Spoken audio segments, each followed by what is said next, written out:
Hello dear subscribers, they'll tell you how you can fix your phone. So if you couldn't like on Instagram, so how you can also fix it.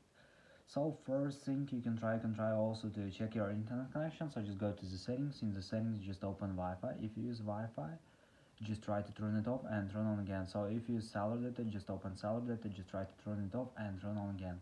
So another thing you can try to restore your phone. So just go to the general, just scroll down, just tap on shutdown, slide to power off, wait for a second, and just power phone again. So just simple restore your phone.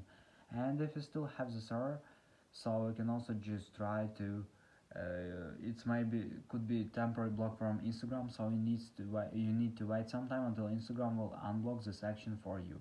So it depends on situation. Sometimes it takes a few days, sometimes few hours. So also it's just temporary. So you need to wait until Instagram will unblock the sections for you. So thanks for watching. Have a nice day. Subscribe to my channel, click like and bye.